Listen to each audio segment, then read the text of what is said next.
우리에게 주시는 하나님의 말씀 빌립보서 4장 4절에서 7절 말씀 보겠습니다. 빌립보서 4장 4절에서 7절 말씀 우리 다 같이 읽겠습니다. 주 안에서 항상 기뻐하라. 내가 다시 말하노니 기뻐하라. 너희 관용을 모든 사람에게 알게 하라. 주께서 가까우시니라. 아무것도 염려하지 말고 다만 모든 일에 기도와 간구로 너희 구할 것을 감사함으로 하나님께 아뢰라. 그리하면 모든 지각에 뛰어난 하나님의 평강이 그리스도 예수 안에서 너희 마음과 생각을 지키시리라. 아멘. 오늘은 저는 이 말씀을 가지고 기쁨의 훈련이라는 제목으로 잠시 말씀을 나누고자 합니다. 저희가 이제 2020년 들어서 그동안에 10회에 걸쳐서 이 훈련에 관한 하나님께서 금년에 우리 교회에게 주시는 그 기쁨과 훈련이라는 주제에 대해서 쭉 말씀을 드려왔습니다. 그래서 우리가 왜 훈련이 필요한지, 또 훈련을 방해하는 요소들에 어떤 것들이 있는지, 그리고 이제 묵상과 기도의 훈련, 금식 훈련, 성경 공부의 호화실, 단순한 삶, 홀로 있음의 영성, 복종의 훈련, 섬김의 훈련, 예배의 훈련, 이렇게 해서 그동안 10회에 걸쳐서 이제 훈련에 관한 말씀을 쭉 드렸고, 오늘은 이제 그 기쁨의 훈련으로 훈련에 관한 모든 말씀을 이제 마무리하려고 합니다. 이 복음은 본질적으로 기쁨과 뗄래야 뗄 수가 없는 겁니다. 그래서 그리스도인으로 산다고 하면서 기쁨이 없으면 뭔가 잘못 믿고 있는 거예요. 뭐가 잘못되어 있습니다.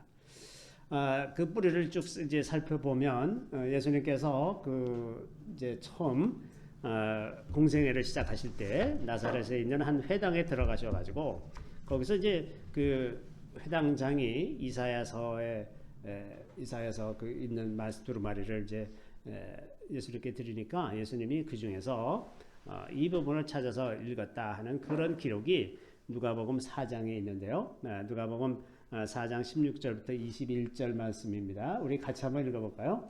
예수께서 그 자라나신 곳 나사렛에 이르사 안식일에 늘 하시던 대로 회당에 들어가사 성경을 읽으려고 서심해 선지자 이사야의 글을 드리고는 책을 펴서 이렇게 기록된 데를 찾으시니 곧 주의 성령이 내게 임하셨으니 이는 가난한 자에게 복음을 전하게 하시려고 내게 기름을 부으시고 나를 보내사 포로된 자에게 자유를 눈먼 자에게 다시 보게 함을 전파하며 눌린 자를 자유롭게 하고 주의 은혜의 해를 전파하게 하려 하심이라 하였더라.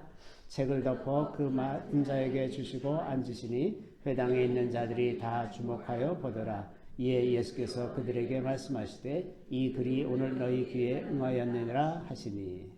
자, 그래서 저 부분을 이제 공성회를 시작하시면서 선포하신 말씀이어서 예수님의 취임사라고도 말하는 그런 부분입니다.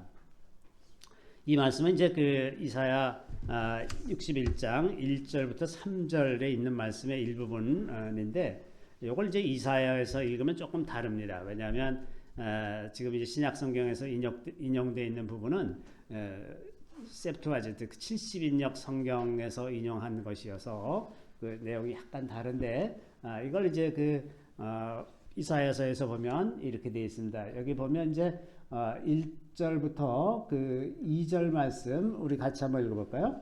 주 여호와의 영이 내게 내리셨으니 이는 여호와께서 내게 기름을 부으사 가난한 자에게 아름다운 소식을 전하게 하려 하시리라. 나를 보내사 마음이 상한 자를 고치며 포로된 자에게 자유를 갇힌 자에게 노임을 선포하며 여호와의 은혜의 해와 우리 하나님의 보복의 날을 선포하여 모든 슬픈 자를 위로하되. 자 여기 이제 이 부분을 이제 인용한 것이고, 지금 그 이사야서에서 보면 1, 2절은 지금 예수님께서 누가복음에 기록된 그 말씀에 해당하고, 그 뒤를 보면 지금 어떤 문맥에서 말씀하시는지가 더 명확해지는데, 그 뒷부분이 이제 3절이죠. 우리 3절을 같이 한번 읽어보겠습니다. 무릇 시온에서 슬퍼하는 자에게 화관을 주어 그 죄를 대신하며 기쁨의 기름으로 그 슬픔을 대신하며 찬송의 옷으로 그 근심을 대신하시고 그들이 의의 나무 곧 여호와께서 심으신 그 영광을 나타낼 자라 일컬음을 받게 하려 하심이라. 아멘. 자, 예수님께서 이 땅에 오셔서 처음 하시는 말씀이 주의 성령이 내게 임하셨는데 그 임하신 이유는 이제 가서 가난한 자에게 복된 소식, 기쁜 소식을 전해서 그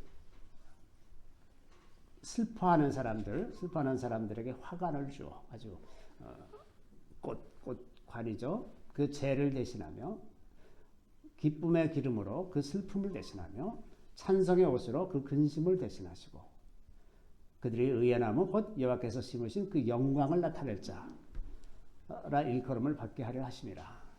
자, 저런 목적으로 주님께서 오셨다는 겁니다. 그래서 주님께서 오늘 이 말씀이 너에게 응하였느니라 이제 이렇게 말씀하시는 거죠.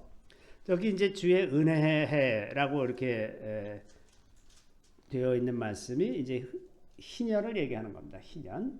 이제 희년이 되면 50년마다 희년이 되면 그 하나님께서 정하신 규정에 의하면 모든 노예로 사로잡혔던 자들은 이제 무조건 다 돌려보내줘야 되고 또 빼앗겼던 땅, 뭐 빼앗겼다기보다 팔았거나 무슨 어떤 여러 가지 사정에 의해서 남의 손으로 넘어간 땅이 원래 주인으로 다 돌아옵니다. 그러니까 희년이 되기만 하면 그동안에는 굉장히 고통스럽게 노예로 살다거나 혹은 뭐 굉장히 가난하게 살던 사람들도 다시 이제 새로운 삶을 시작할 수 있는 거예요. 그러니까 그 희년이라고 하는 것이 얼마나 기쁜 때인지 알 수가 없습니다. 그동안의 모든 수고와 고통, 그 모든 번민이 이제 거기서 벗어나서 완전히 새로 시작할 수 있는 그런 때가 희년인데 예수님께서 오신 목적이 그 희년의 때를 선포하게 하시려는 겁니다. 그러니까 그 예수님이 선포하시는 그 희년의 때는 큰 기쁨일 수밖에 없습니다. 게다가 그것이 성령으로 말미암아서 이루어지는 일이기 때문에 구약 시대의 희년은 그저 땅이 원래 회복되고 또 이제 포로로 잡혔던 사람들이 다시 자유를 얻는 그런 수준이지만 물론 그것도 굉장히 기쁜 일이지만 이제 예수님께서는 성령으로 말미암아 우리를 모든 영적인 속박에서부터 해방시켜 주시는 기쁨입니다. 그래서 모든 근심과 불안과 두려움과 염려 근심으로부터 해방시켜 주시는 그것이 복음입니다. 그래서 복음은 자유의 복음이고 이 놀라운 이 해방으로 인해서 기쁠 수밖에 없는 겁니다. 그러니까 복음은 기쁨과 뗄래야 뗄 수 없는 그런 복음이라고 하는 겁니다. 그래서 이렇게 예수님의 그 취임사뿐만 아니라 성경은 곳곳에서 이렇게 기쁨에 대해서 말하고 있습니다. 자, 예를 들면 마태복음 3장 17절에 보면 예수님께서 이제 처음 그 세례 요한에게서 세례를 받으실 때 이렇게 기록되어 있습니다. 우리 같이 한번 읽어보겠습니다. 하늘로부터 소리가 있어 말씀하시되 이는 내 사랑하는 아들이요 내 기뻐하는 자라 하시더라. 내 기뻐하는 자다. 어떤 다른 표현을 쓰지 않고 내 사랑하는 자요 내 기뻐하는 자다. 누가 기뻐하는 겁니까 지금? 하나님이 기뻐하시는 거예요. 근데 저게 예수님께 대해서만 하시는 말씀이 아니라 사람들, 모든 하나님을 찾는 자들, 하나님을 믿는 모든 자들에게 예수님이 저 말씀을 동일하게 하시는 거거든요. 내가 사랑하는 자고 내가 기뻐하는 자다. 우리가 하나님의 기쁨이 된다는 거예요. 이게 만약 종으로 부리기 위한 거라면 일 잘하는 사람을 좋아하시겠죠. 뭐 건장하고 일 잘하고 센스 있고 아주 이렇게 하는 사람을 좋아하시는 것이 아니라 그냥 좋아하시는 거예요. 무슨 조건 없이 그냥 좋아하시는 거죠.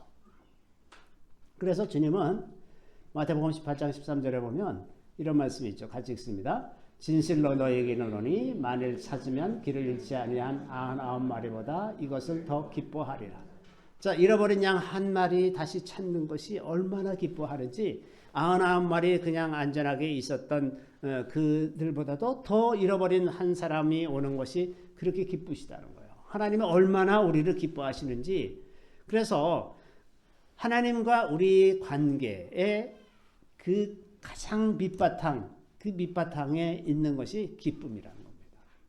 우리의 관계의 기초가 기쁨이라고 합니다. 뿐만 아니라 하나님은 우리가 인상 쓰면서 고통 속에서 사는 것을 원하시는 것이 아닙니다. 요한복음 15장 11절에 이렇게 기록되어 있습니다. 우리 같이 읽습니다. 내가 이것을 너에게 이름은 내 기쁨이 너희 안에 있어 너희 기쁨을 충만하게 하려 함이라. 주님은 우리가 충만한 기쁨으로 살기를 원하세요. 충만한 기쁨입니다. 그냥 보통 수준의 기쁨도 아니고 아주 충만한 기쁨으로 살기를 원하신다는 거죠. 이러한 기쁨이 복음을 아는 자들에게 있습니다. 그래서 마태복음 13장 44절에 보면 우리 같이 한번 읽겠습니다. 천국은 마치 밭에 감추인 보화와 같으니 사람이 이를 발견한 후 숨겨두고 기뻐하며 돌아가서 자기의 소유를 다 팔아 그 밭을 사느니라. 진리를 깨닫는 사람들은 자기의 모든 소유를 걸고 그 진리를 찾는 거예요. 그 진리를 위해서 다른 모든 것을 다 포기할 정도의 기쁨이 거기에 있다고 하는 겁니다. 그 진리를 찾아낸 사람들은 기쁠 수밖에 없어요. 이 놀라운 기쁨이 있기 때문에 그렇습니다. 그렇기 때문에 이러한 기쁨을 가진 사람, 이러한 그 하나님과의 관계가 그 기쁨이라는 것을 알고 그 안에 머물 수 있는 사람들은 어떤 사람들이냐? 어떤 환난이나 역경이 와도 그 가운데서 기뻐하는 사람들이라고 하는 겁니다. 그래서 마태복음 5장 11, 12절에 산상수훈에 예수님이 이렇게 말씀하시죠. 우리 같이 읽겠습니다. 나로 말미암아 너희를 욕하고 박해하고 거짓으로 너희를 거슬러 모든 악한 말을 할 때에는 너희에게 복이 있나니 기뻐하고 즐거워하라. 하늘에서 너희의 상이 큼이라. 너희 전에 있던 선지자들도 이같이 박해하였느니라. 이런 박해 가운데 사람들이 내 이름 예수 그리스도의 이름으로 인해서 너희들을 거슬르고 악한 말을 하고 박해하고 욕하고 그럴 때 기뻐해라. 이런 역경 가운데서도 기뻐하라. 왜냐하면 너희들을 위해서 하늘에서 큰 상, 도저히 이 땅에서 누릴 수 없는 그런 큰 상이 준비되어 있다고 하는 겁니다. 그래서 그리스도인들은 역경 중에도 기뻐하게 되어 있습니다. 하나님 나라는 그 본질적으로 특성이 기쁨입니다. 그래서 로마서 14장 17절에 보면 같이 읽습니다. 하나님의 나라는 먹는 것과 마시는 것이 아니요 오직 성령 안에 있는 의와 평강과 희락이라. 성령 안에 있는 의와 평강과 희락 기쁨이죠. 기쁨은 그래서 하나님 나라 백성들의 삶의 기본적인 그 속성입니다. 이 기쁨이 그리스도인들에게 아주 기초적으로 깔려 있는 겁니다. 그래서 믿느냐는 것은 무슨 인상을 쓰고 막 수고하고 애쓰고 돌을 닦고 그 공을 세우고 이러는 것이 아니라 그냥 기쁘게 사는 겁니다. 기쁘게 사는 것이 그리스도인들의 삶이죠.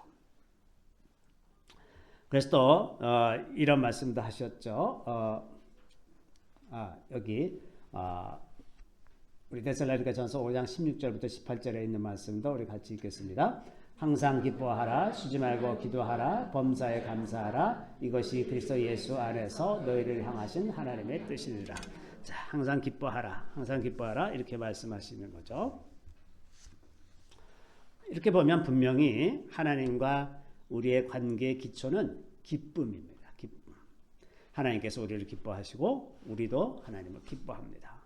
이러한 기초 위에 있기 때문에 바울은 오늘 본문에서 항상 기뻐하라고 말씀하죠.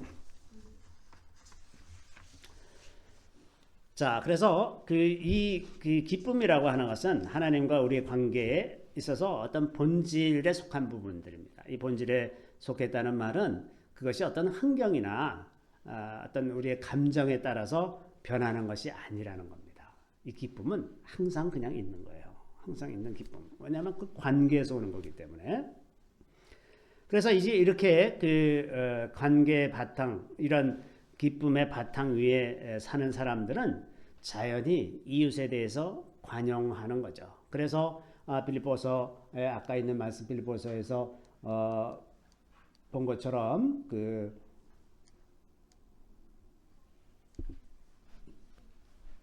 너의 관용을 모든 사람들에게 알게 하라. 왜? 기뻐하기 때문에 넉넉할 수가 있습니다. 마음이.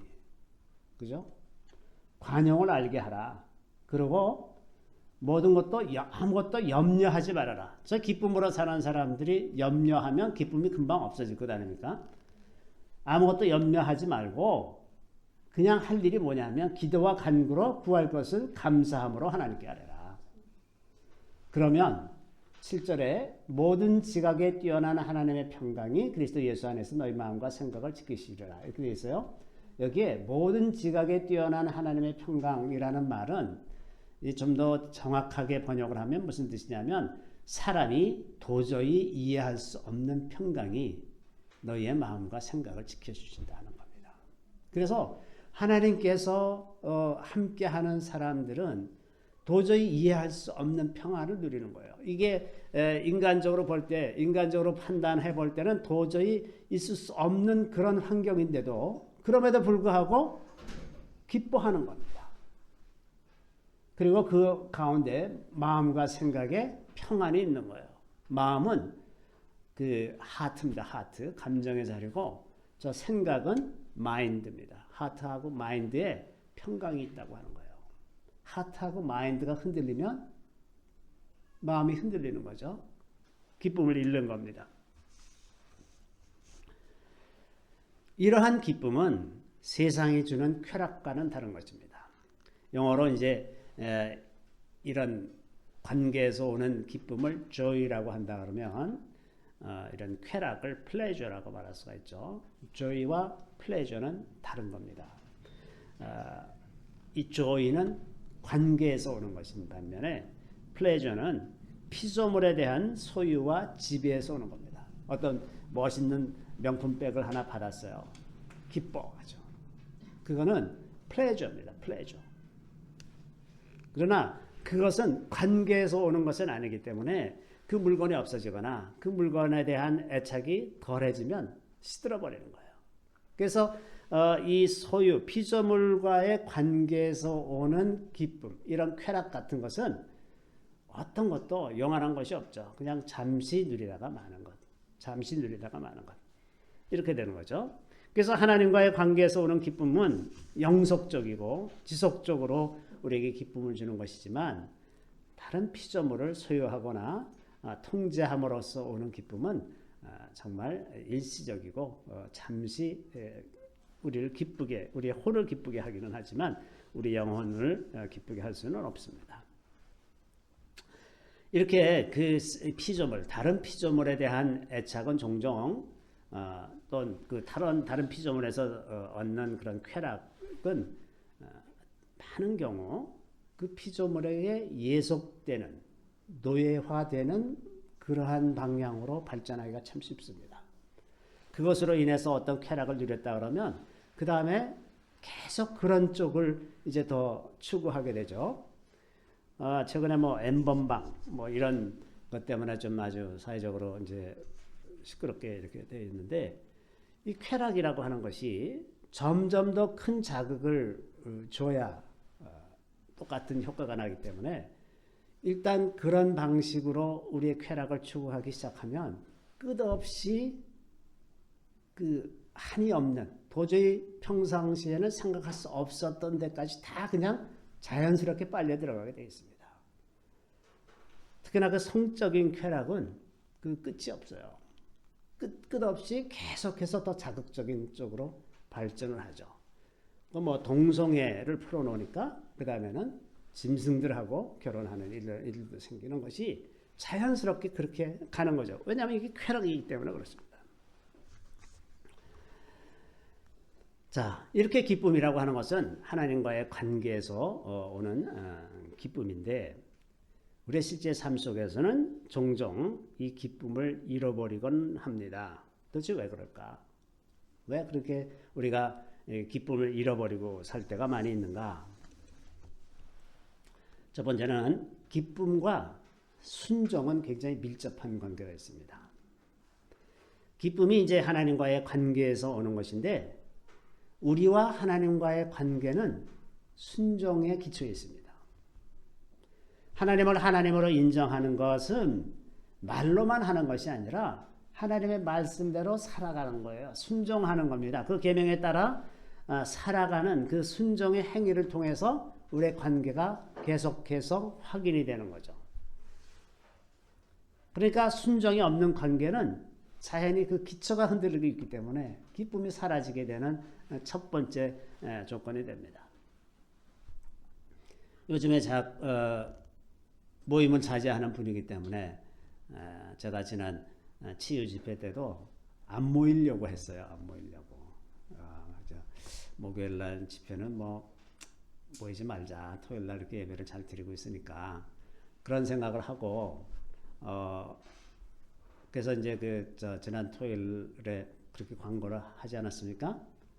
그러고 났는데 점점 뭐가 이상해지는 거예요, 제가. 그리고 이제 수요일 날 아침 되니까는 기도가 막혔어요. 그래서 기도가 막혔길래 이게 그거구나. 그래서 금방 이제 깨닫고 이제 다시 모이겠습니다. 이렇게 마음을 정하고 나니까 이제 다시 이제 기도가 풀렸는데 이게 순종이 없으면 이게 이런 거예요. 그러니까 무슨 계명을 이제 하나님 이 기록된 그 하나님의 말씀에서 오는 많은 계명들에 대해서 순종하지 않는 것도 순종하지 않는 것이지만 주님께서 원하시는 것을 내가 잘 분별하지 못해서 순종하지 못하면 그런 것으로 인해서도 우리가 쉽게 기쁨을 상실할 수가 있습니다. 그래서 순종하는 것에 관해서 항상 하나님께서 원하시는 것이 무엇인지를 잘 분별하면서 그렇다고 이렇게 긴장해서 막 내가 잘해야 되는데 이렇게 할 필요는 전혀 없습니다. 왜냐하면 내가 잘못 가고 있으면 하나님께서 뭔가 답답하고 안타까운 마음을 주세요. 그러면 그때 내가 왜 그러지? 라고 생각해 보면 되는 거거든요. 그렇다고 너 그것도 몰랐어? 그리고 이렇게 우리를 주어박으시는 하나님은 아니시니까 그냥 평안하게 살다가 그런 마음이 들면 그때 가서 이렇게 교정하면 되는 거죠. 이제 요한복음 15장 10절에서 14절 말씀인데요. 여기 우리 같이 한번 읽어보겠습니다. 우리 다 같이 읽습니다. 내가 아버지의 계명을 지켜 그의 사랑 안에 거하는 것 같이 너희도 내 계명을 지키면 내 사랑 안에 거하리라. 내가 이것을 너희에게 이름은 내 기쁨이 너희 안에 있어 너희의 기쁨을 충만하게 하려 함이라. 내 계명은 곧 내가 너희를 사랑한 것 같이 너희도 서로 사랑하라 하는 이것이니라. 사람이 친구를 위하여 자기 목숨을 모르면 이보다 더 큰 사랑이 없나니 너희는 내가 명하는 대로 행하면 곧 나의 친구라. 자, 여기 보면 주님께서 아버지의 계명을 지켜서 그의 사랑 안에 거하는 것 같이. 자, 사랑 안에 거하는 조건이 뭐가 있어요? 아버지의 계명을 지켜서 살기 때문에 하나님께로부터 사랑을 받는다는 거예요. 내가 그랬던 것처럼 너희도 내 계명을 지켜라. 그러면 내 사랑 안에 거한다는 거예요. 그러니까 계명을 안 지키면 그 사랑 안에 머물 수가 없고 기쁨도 없는 겁니다. 자, 그래서 11절에 내가 이것을 너에게 이름은 내 기쁨이 너희 안에 있어 너의 기쁨을 충만하게 하려 합니다. 너의 기쁨을 충만하게 하려고 하는데 어떻게 기쁨이 충만해지냐 하면 계명을 지키는 것이란 말입니다. 그러니까 주님의 계명대로 살면 우리가 기쁠 것이고 그렇게 살지 못하면 우리에게서 기쁨이 떠나간다고 하는 겁니다. 그리고 그렇게 계명을 지키는 사람들이 23절에 보면 어느 수준으로 계명을 지키느냐? 자기 목숨을 내버리는 정도로 서로 사랑하라는 계명을 지키는 그런 사람들이 되면 그런 사람들은 예수님의 친구가 된다는 겁니다. 그래서 계명을 지키는 자들, 계명을 지키는 것이 곧 우리가 계속해서 기쁨을 누리는 그런 관계의 기초가 되는 거라는 말씀이죠. 자, 그래서 우리가 그 순종하는 것에 대해서 좀 생각해 봐야 됩니다. 순종한다는 것은 과도하게 하나님 앞에서 긴장하는 것은 아닙니다.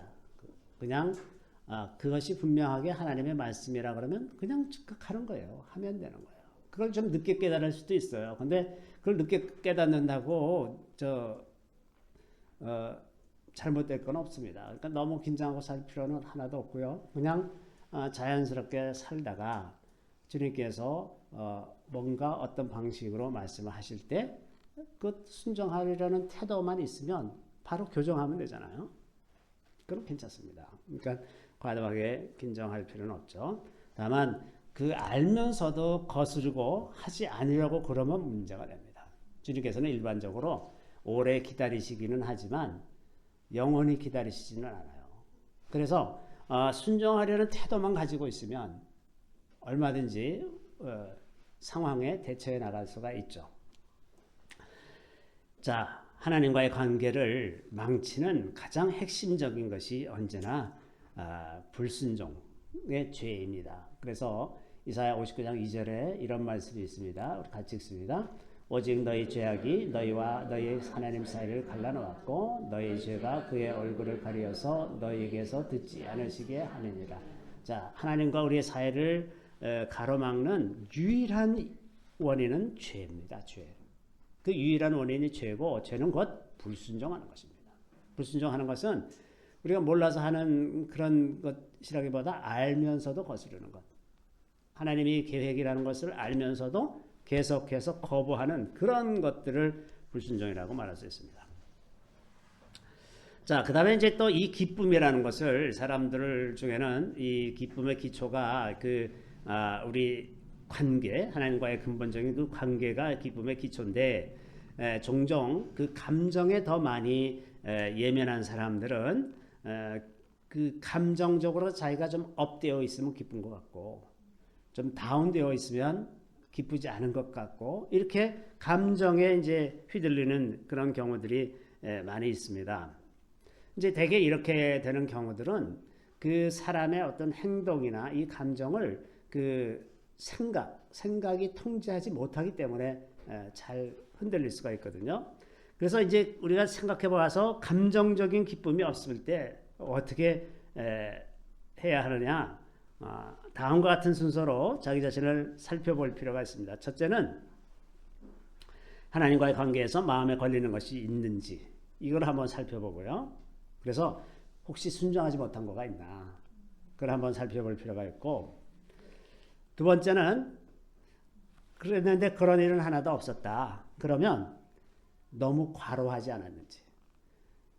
그 예수 믿는다고 해서 필요하지 않은 건 아니에요. 과로하면 몸이 힘들어지면 마음도 힘들어지고 기쁨도 없어집니다.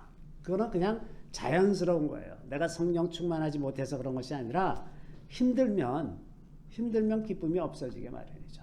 그러니까 과로하지 않았는지 혹은 에너지를 어느 한 곳에 집중해서 쏟아 부으면서 그 삶의 균형을 이룰 수가 있습니다.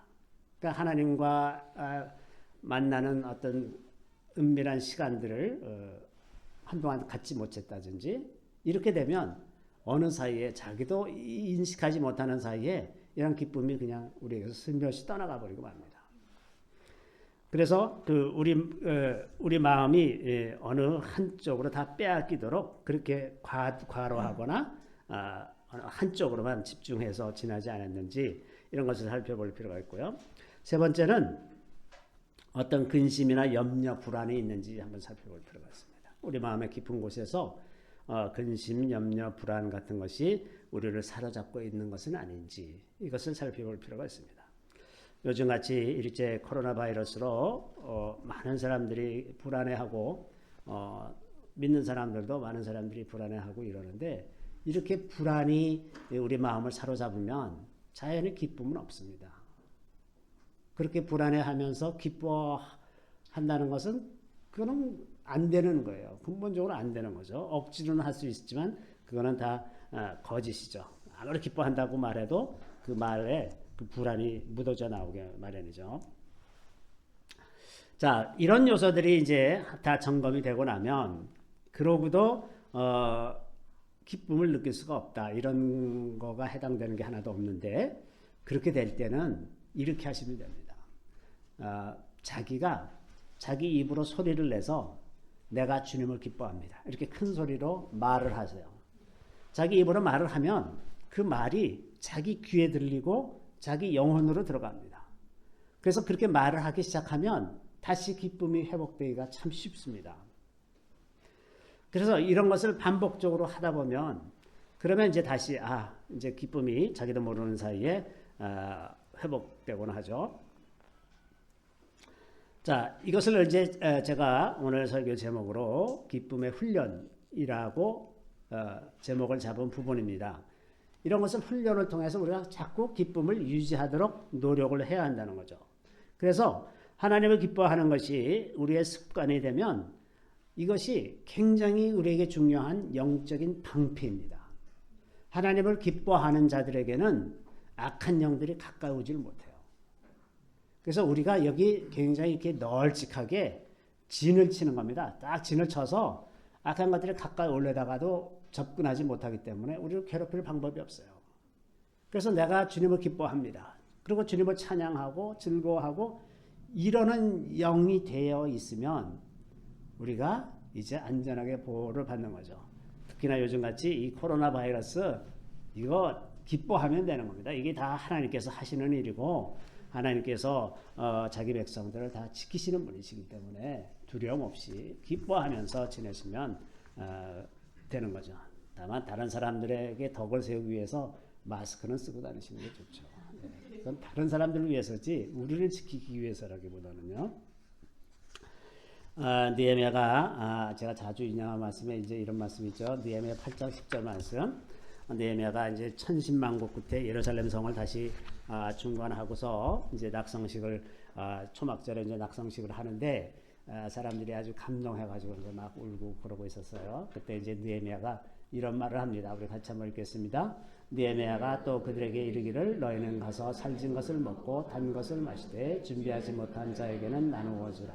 이날은 우리 주의 성일이니 근심하지 말라. 여호와로 인하여 기뻐하는 것이 너희의 힘이니라 하고. 자, 여호와로 인하여 기뻐하는 것이 너희의 힘이니라.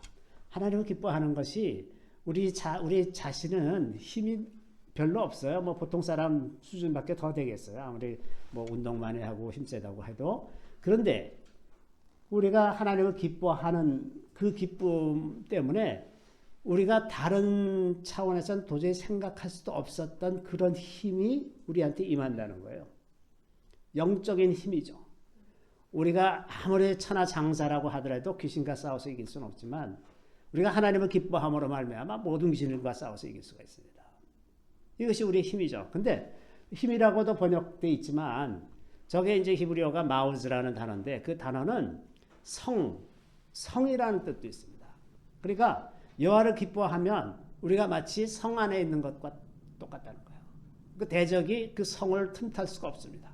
그런 성 안에 있는 거예요. 그러니까 여호와를 기뻐한다는 것이 우리 자신을 위해서도 얼마나 좋은 일인지 몰라요.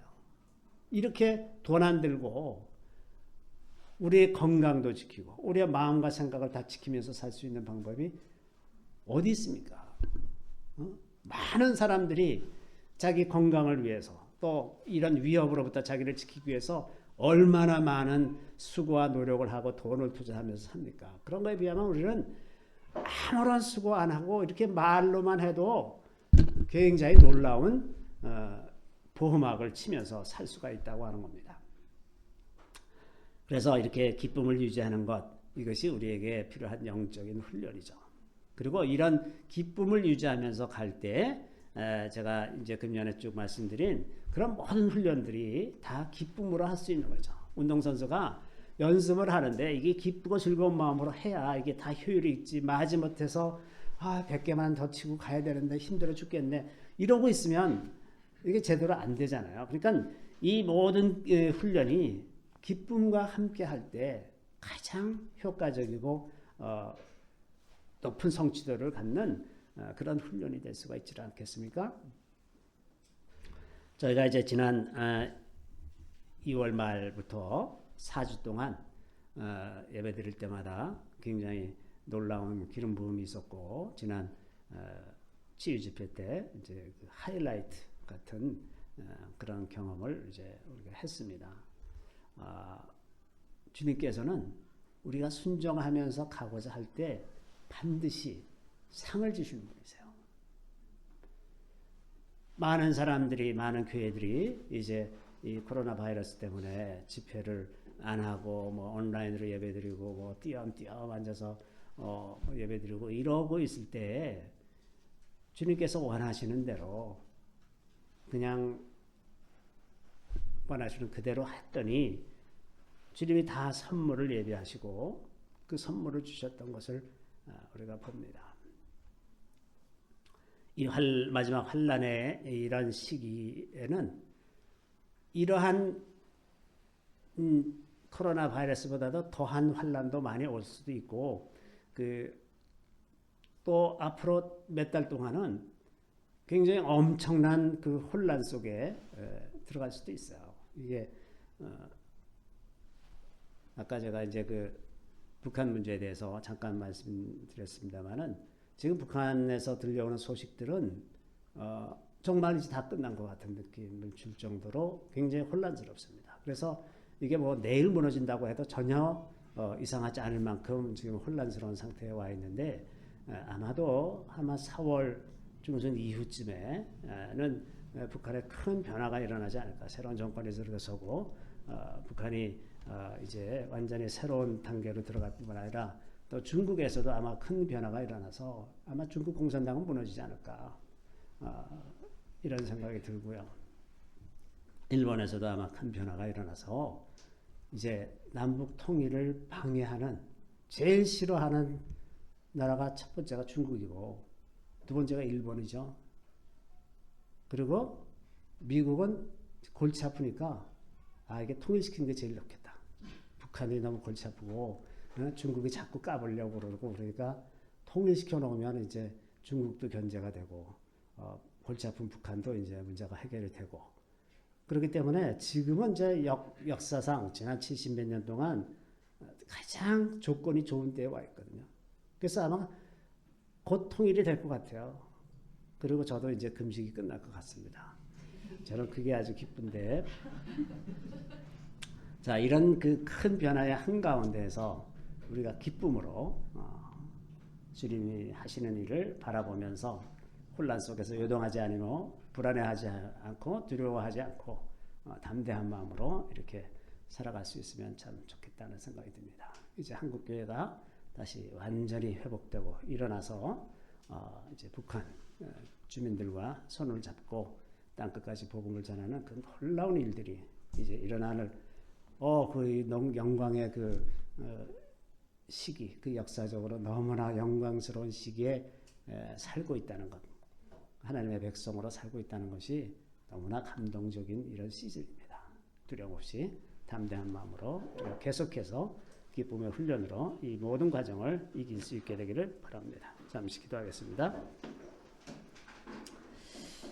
할렐루야. 우리 주님을 찬양합니다. 우리 주님의 놀라운 은혜가 시시때때로 저희들에게 부어지게 하시고 우리를 한 걸음 한 걸음 이끌어서 죄 백성으로 살게 하시더니 지금 영광의 자리로 점차 더 가까이 가게 하시는 것을 주님 감사드리옵나이다.